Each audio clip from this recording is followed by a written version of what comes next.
Oke, selamat datang teman-teman semua. Perkenalkan, nama saya Neo Wijaya, dan di kesempatan kali ini saya akan mendemokan sebuah aplikasi yang dibuat menggunakan Java, dan tema dari aplikasinya sendiri adalah laundry. Kita masuk ke perancangan dari aplikasinya tersebut. Ya, ini adalah kelas diagram dari rancangan aplikasinya, kurang lebih seperti ini. Ada beberapa kelas. Kita mulai dari kelas sign up terlebih dahulu. Kelas sign up ini berfungsi untuk mendaftarkan informasi dari customer baru ke database. Seperti yang bisa dilihat, filenya ada kurang lebih seperti ini. Lalu kita lanjut ke forget password. Di kelas forget password ini berfungsi untuk mereset data login yang ada di tabel login apabila si customer lupa akan kata sanding. Lalu selanjutnya ada kelas login. Kelas login ini berfungsi untuk mengecek apakah username dan password yang diinputkan oleh customer ataupun siapapun yang login apakah sudah sesuai dengan yang di database atau tidak. Itu akan dicek di login, dan si kelas login ini juga bisa memisahkan yang mana yang akan mengakses kelas member, yang mana yang akan mengakses kelas kasir, dan yang mana yang akan mengakses kelas administrator dashboard. Apabila yang diinputkan akan masuk ke kelas member dashboard, maka dia bisa mengakses 3 kelas lainnya. Seperti yang bisa dilihat, ada kelas order laundry. Ini berfungsi untuk melakukan pemesanan atau orderan apabila kita ingin melakukan proses laundry dengan field atau variabel-variabel yang seperti bisa dilihat, dan metode juga yang seperti yang bisa dilihat. Lalu ada kelas selanjutnya my order. My order di sini berfungsi untuk melihat data pesanan yang sudah kita lakukan maupun yang sudah selesai dilakukan. Jadi yang statusnya masih ongoing dan yang sudah selesai, seperti itu. Lalu selanjutnya ada kelas my points. Kelas my point ini berfungsi untuk melihat poin yang sudah kita dapatkan dari hasil total transaksinya.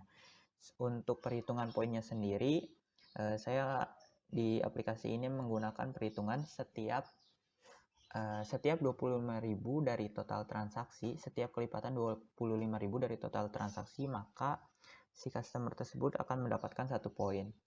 Misalkan total transaksi dari customer tersebut adalah 50.000, otomatis dia akan mendapatkan 2 poin dari order itu. Dan apabila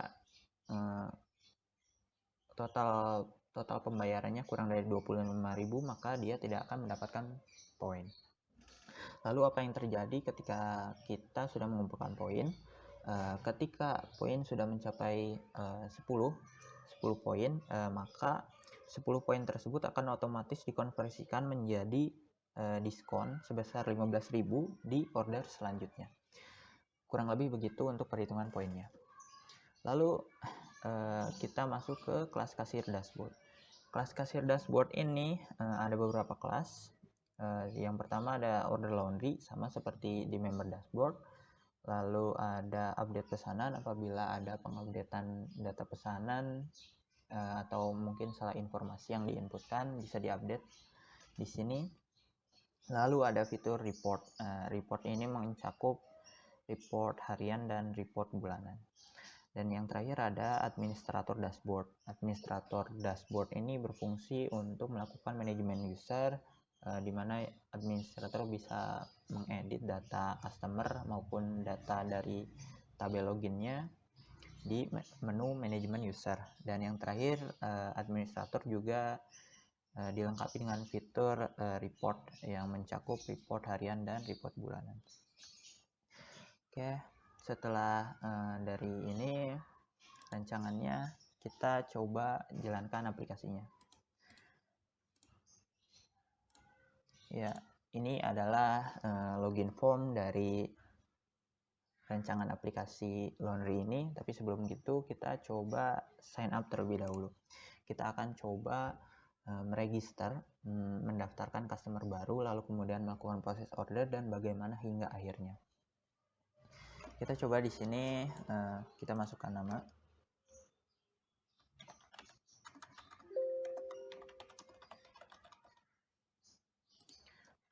Masukkan nomor teleponnya, lalu masukkan username-nya.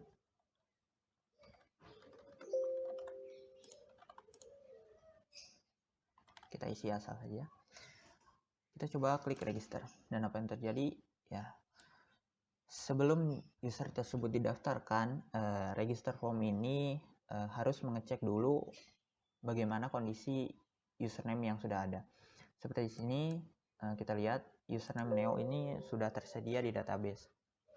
Dia nggak akan didaftarkan lagi sebelum semua informasi yang di sini benar-benar baru.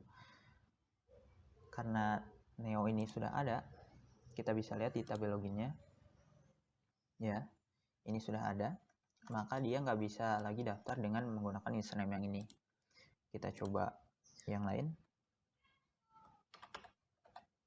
Di sini nggak ada. Di sini nggak ada. Tapi kita coba salahkan passwordnya. Passwordnya tidak equal. Yes. Ini akan menampilkan notif password do not match karena passwordnya juga harus sama. Dan dia akan mereset, menghapus field password dan confirm password ini untuk diisikan ulang. Kita coba isikan password yang baru dengan password yang sama. Dan ya, informasi sudah diterima. Dia akan menambahkan data yang baru ini ke tabel customer dan login. Kita coba cek. Ya, di sini ada Neo 1 yang maksud saya Neo 12 dan 123. Lalu dia juga akan menambahkan data ke customer ini. Neo 12 dengan nama yang sudah tadi diinputkan, alamatnya sekian. Lalu dia juga akan menambahkan tabel data baru di tabel point diskon. Customer 8 seperti yang bisa dilihat, semuanya sama. Oke, kita coba login.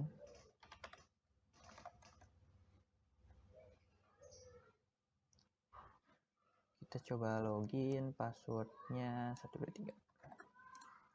Ya, ini akan mengakses ke member dashboard, tapi saya lupa menjelaskan lebih dari itu. Sebelum itu kita coba masukkan bagaimana perlakuan dari sistem ini jika username tidak ada di data login. Kita coba yang tidak ada di data login. Apa yang terjadi? Username not found. Karena kita coba lihat source code-nya. Iya. Ini adalah source code dari button loginnya. Yang pertama, ini ada string username dan password untuk menerima inputan dari user. Maaf. Nah, apabila kalau si username-nya ini nggak kosong dan passwordnya ini nggak kosong, dia akan lanjut ke checking di database-nya. Kita akan coba query dengan seperti ini, select from login where username dengan username yang sudah tadi diinputkan user. Kalau ketemu, kalau ada di database, maka dia akan lanjut cek passwordnya. Kalau passwordnya juga sama dan dia setelah itu dia ngecek username-nya, kalau equal sama admin, dia masuk ke admin dashboard. Kalau misalkan username-nya mengandung kata kasir, dia akan masuk ke kasir dashboard. Dan apabila tidak mengandung kedua kata itu, otomatis akan masuk ke member dashboard. Dan apabila ketika di query ini dia nggak ketemu, maka dia akan menampilkan username not found, sama seperti yang sudah dicontohkan tadi. Nah, username not found. Lalu apabila kalau kita masukin username-nya ada tapi passwordnya salah, maka akan menampilkan wrong password. Dan apabila fieldnya kosong, maka dia akan menampilkan please fill out the form, sama seperti ini. Kalau dia null, kalau dia string username sama passwordnya null, dia akan menampilkan username not found. Oke, kita coba lanjut ke menu member dashboard. Coba masukkan data yang tadi. Nah ya, ini adalah main menu dari member dashboard. Ada beberapa menu seperti yang sama tadi di kelas yang sebelumnya, ada kelas order, ada kelas my order, sama kelas my point. Kita coba dulu ke yang order laundry. Di tampilan awal di sini dia akan menampilkan price list semua service dan harganya di tabel ini. Ini nggak bisa diedit ya. Setnya adalah set disable. Kita coba order sekarang. Nah, di order form ini ada beberapa form yang harus diisi, dan ini nggak akan bisa diorder kecuali semua fieldnya full ya. Nah, ini untuk menghindari inputan null di database. Ada beberapa field yang harus diisi, tapi kalau misalkan alamat atau data-data yang sudah diinputkan itu akan digunakan lagi, kita tidak perlu mengetik ulang seperti ini. Kita bisa klik isi otomatis saja, dia akan nge-query data di tabel customer-nya. Dia akan nge-query data di tabel customer ya, seperti ini. Dia akan mengambil data dari sini.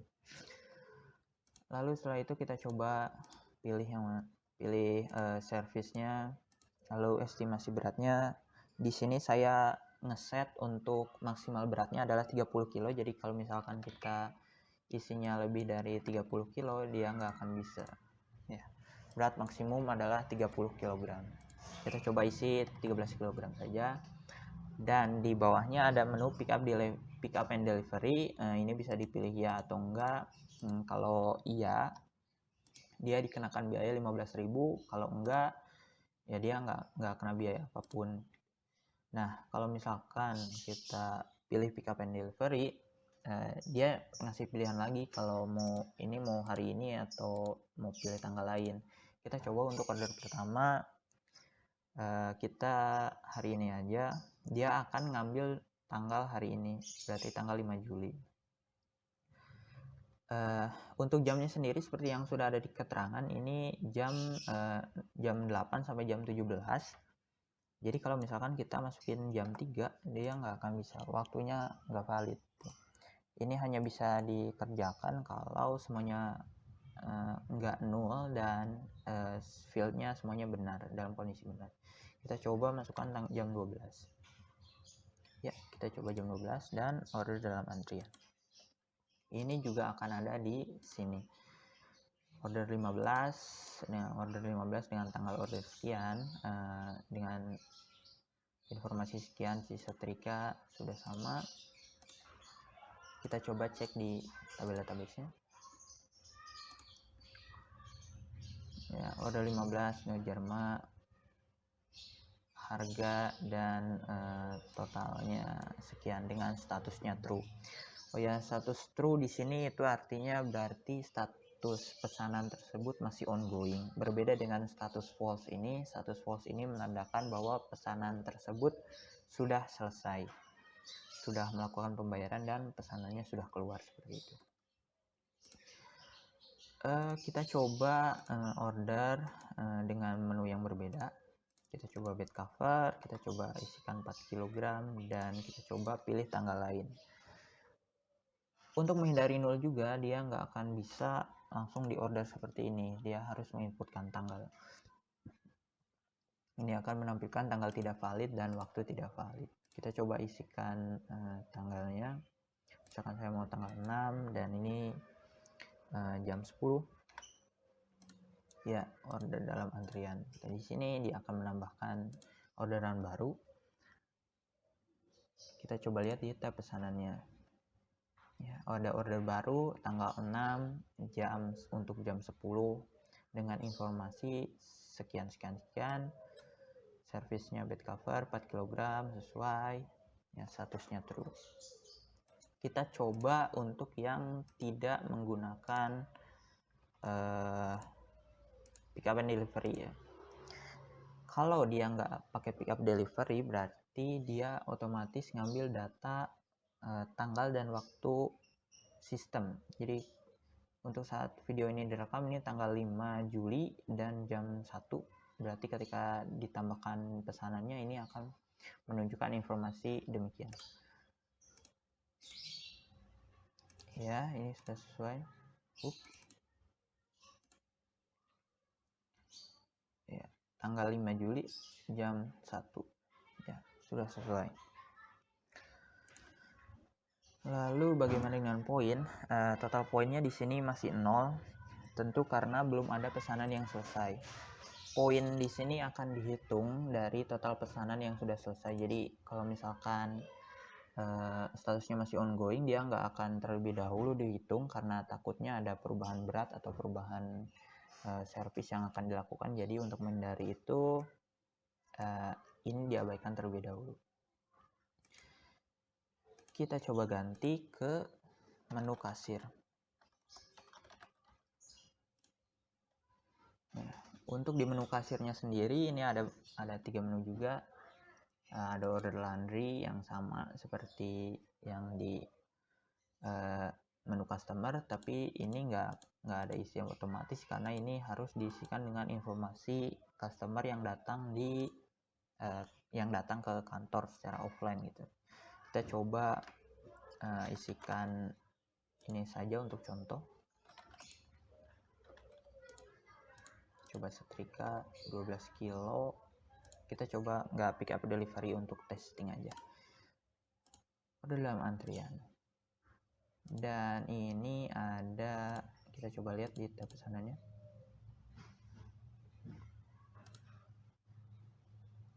Nah, dia akan menambahkan pesanan baru dengan data-data yang sudah diinputkan barusan. Dan untuk kode customernya, dia akan menggunakan kode customer kasir. Ya. Berbeda dengan customer-customer yang lain yang melakukan orderan mandiri, yang menggunakan kode customer yang bawaannya yang di-create secara default, secara otomatis. Dia akan menggunakan kalau ordernya melalui kasir, dia akan menggunakan kode customer kasir. Kita lihat untuk kasir 1 adalah ID customer 5. Ini dibedakan untuk menghindari penambahan poin di tabel poin. Jadi kalau misalkan si kasir itu mau kasir 1 mau kasir 2 dia melakukan transaksi, dia nggak akan menambahin poin ke sini, cuma yang benar-benar customer yang bisa menambahkan poin dari data transaksi tersebut. Lalu kita masuk ke tabel update pesanan. Di tabel update pesanan ini ada beberapa menu. Yang pertama order tabel, order information, info pembayaran, sama info customer. Ini order tabel ini akan menampilkan semua transaksi yang statusnya masih true ya, yang masih berjalan. Kita coba kalau misalkan ada yang mau dicari, kita coba cari order number 16. Ini hanya perlu menginputkan nomornya saja tanpa perlu memasukkan hashtag order ini, karena ini akan di query otomatis di programnya. Ini tertemukan, dan ketika diklik otomatis ini akan terisi secara otomatis, ngambil data dari tabelnya. Kalau misalkan kita ganti juga dia akan terperbaharui otomatis seperti itu. Ini memudahkan untuk pengeditan data, jadi tidak perlu menginput manual. Lalu bagaimana kalau kita coba review? Ya. Untuk review ini dia akan membandingkan yang mana yang order terdahulu sama order yang baru. Kalau misalkan nggak ada perubahan ya tinggal di save aja. Kalau misalkan kita ada perubahan di sini, misalkan tanggal 13 dan ini tanggalnya di sini 0, kalau dia 0 tanggalnya, dia akan ngambil data yang sebelumnya, data dari tanggal transaksi yang sebelumnya. Kalau misalkan nggak mau diganti ya sudah biarin aja. Kalau misalkan kita mau ganti tanggal jamnya jadi jam 1 boleh. Lalu beratnya ganti jadi 4 kilo. Kita coba review. Dia akan menampilkan informasi data yang terbaru. Waktunya berubah. Nah, beratnya juga berubah. informasi dari total bayarnya juga berubah. Ini juga akan terperbarui otomatis.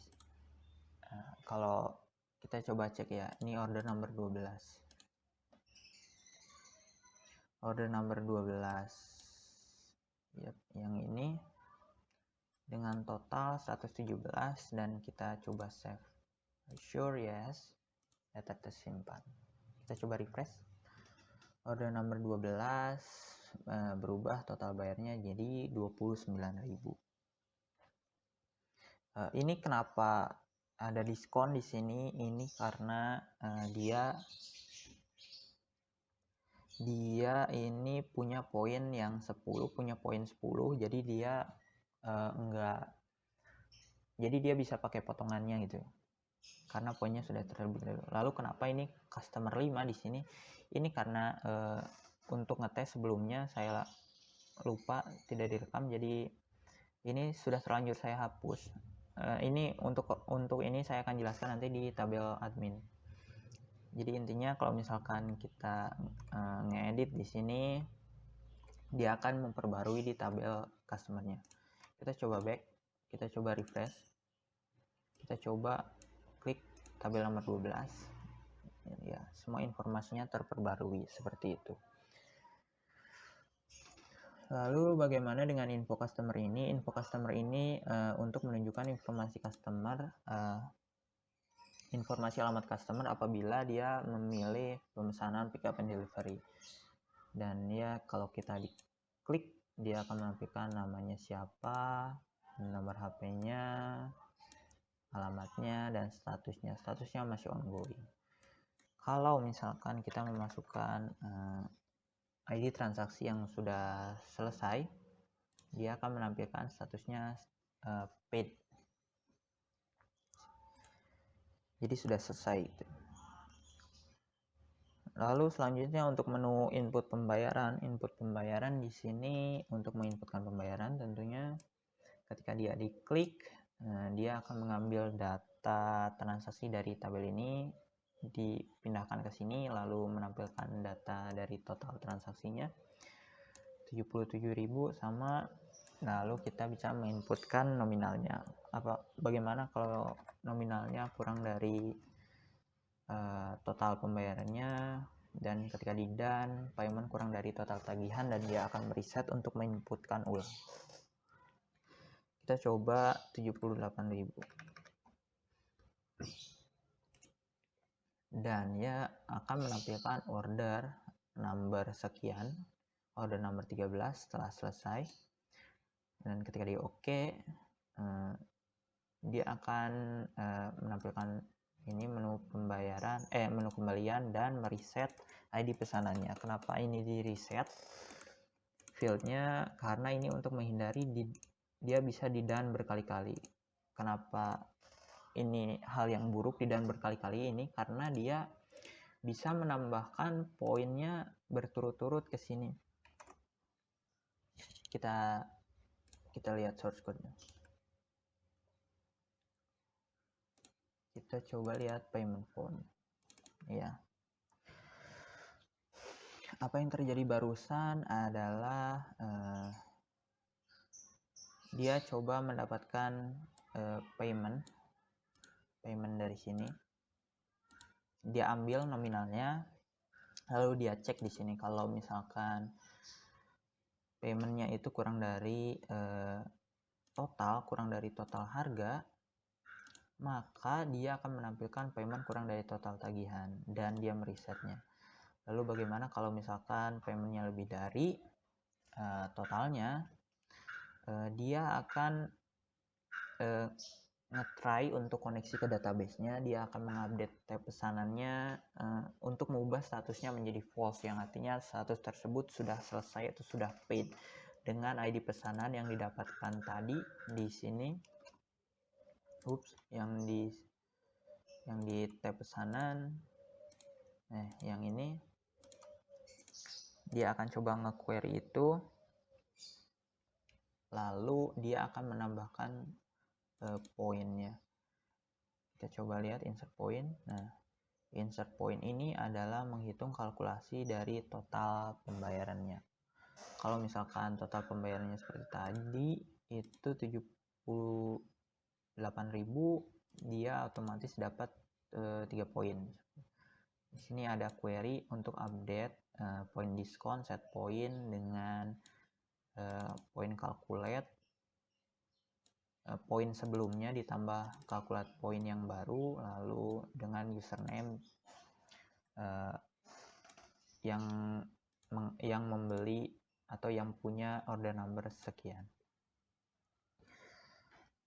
Lalu kenapa itu harus dibuat untuk ini harus dibuat set text-nya jadi false, maksudnya jadi null, dibuat jadi string kosong seperti itu, karena ketika dia di done lagi maka dia akan mengulang proses yang sama, tapi ketika dia nge-query di tabel database-nya dia nggak akan dapat ID pesanannya karena ID pesanannya kosong itu. Jadi dia cuma nampilin pesan order kosong telah selesai, jadi nggak akan bisa di done berkali-kali untuk menghindari penambahan poin yang terus berulang. Kita coba di order number customer 8, ini yang tadi kita buat, kita coba done kan pesanannya 1.000. Kita coba dan order telah selesai. Kita coba refresh order nomor 17, dia akan menghilang dari tabel pesanan ini karena dia statusnya sudah paid. Kita coba cek di tabel pesanannya, 121.000, iya statusnya sudah false. Lalu kita coba cek di tab poin, nah 120.000 berarti dia dapat 4 poin. Nah setelah itu si customer pada saat itu dia bisa melihat poinnya sendiri di tabel poin. Kita akan coba lihat nanti. Lalu selanjutnya kita bahas di menu report. Menu report ini dia punya report harian sama report bulanan. Untuk report harian kita coba lihat, dia akan menampilkan transaksi yang sudah false, yang sudah paid di tanggal hari ini, tanggal 5 dia hanya punya satu transaksi, yaitu order number 17 dengan statusnya false dengan rincian sekian, service dan lain-lain. Lalu bagaimana dengan laporan bulanan? Untuk laporan bulanan ini sama seperti yang laporan harian, cuma dia ngambilnya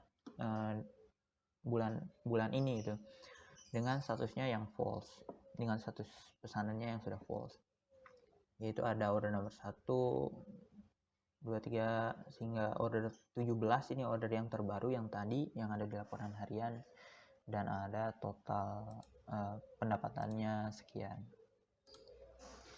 Kita coba cek di customer.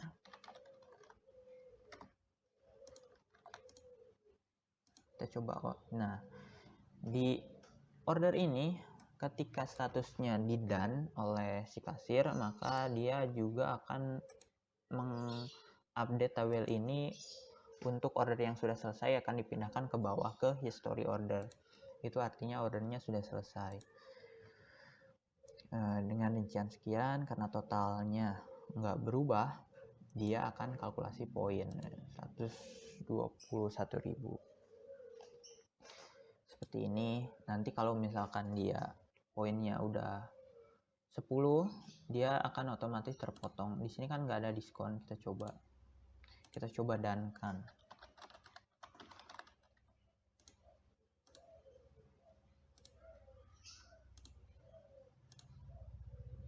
Pesanan nomor 15, 16, 17.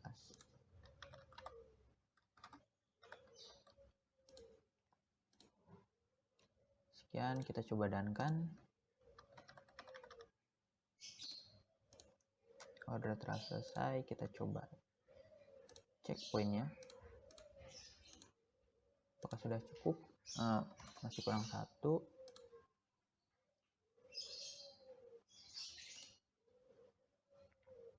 Kita coba dankan order number 15.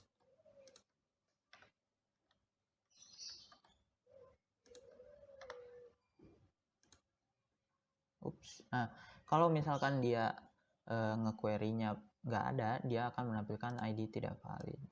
Ini juga berlaku untuk kalau misalkan dia nyari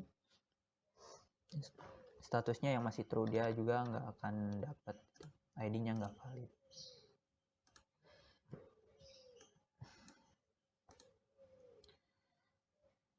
Kita coba dankan yang ini.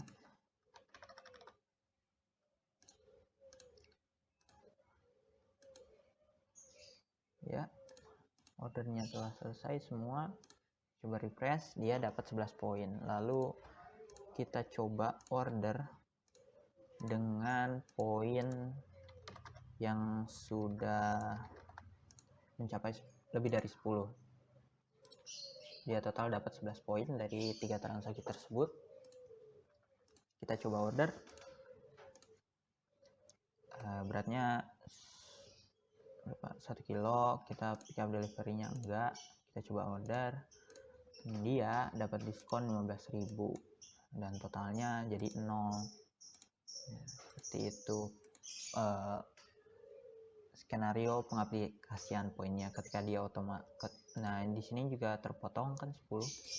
Ketika poinnya sudah mencapai 10, dia otomatis dikonversikan menjadi poin, jadi nominal diskon 15.000 akan terpotong.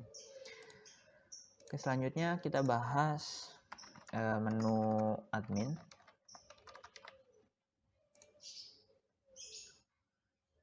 Menu admin ada manajemen user sama report.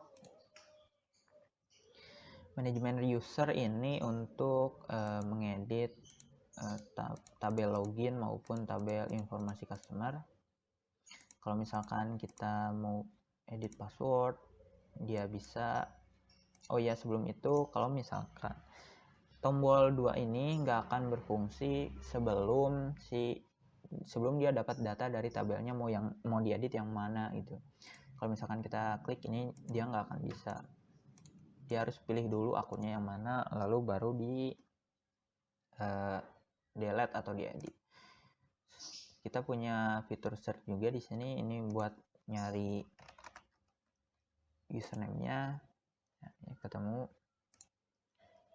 Kalau mau seperti itu. Nah, kalau misalkan dia nggak ada, dia akan menampilkan username not found. Kita coba login yang ini, kita coba edit yang ini. Nah, dia akan menampilkan form edit. Kita coba edit passwordnya. Ya, kita coba lihat di tabel login. Ya, passwordnya berubah. Lalu begitupun sama information tabel, dia bisa edit sama nyari ID usernya. Kalau misalkan kita tahu, bisa search CS8 seperti itu, dia bisa diedit informasi usernya. Nah, misalkan ini ya di jalan Aceh nomor 7. Coba save. Are you sure? Yes. Information successfully update. Kita coba cek di customernya.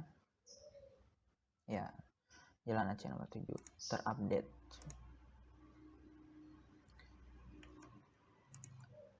Kita coba ke menu yang lain. Ini ada delete user login. Dia juga bisa ngapus sekaligus.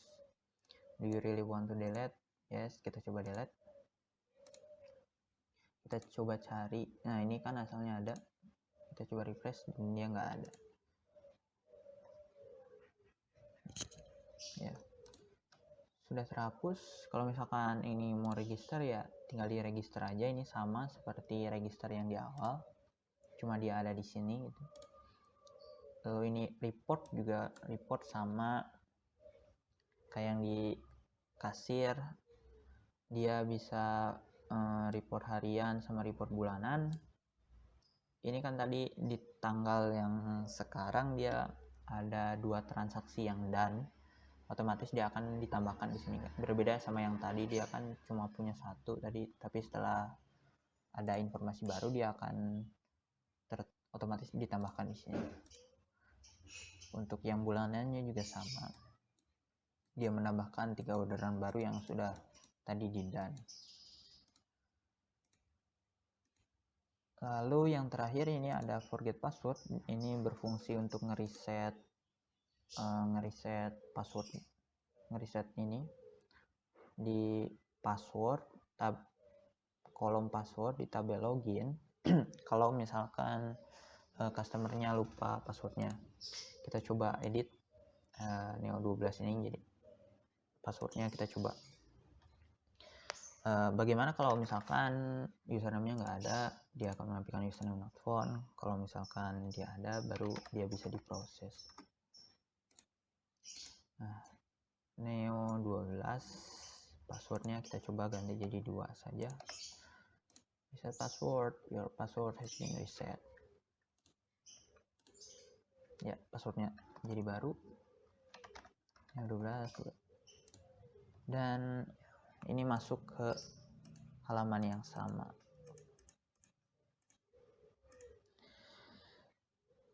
Ya, mungkin sekian untuk kesempatan kali ini. Terima kasih sudah melihat video ini. Nah, semoga bermanfaat untuk kita semua. Mohon maaf apabila ada kesalahan pengucapan atau logika-logika yang tidak jelas, saya mohon maaf. Sampai bertemu lagi. Assalamualaikum warahmatullahi wabarakatuh.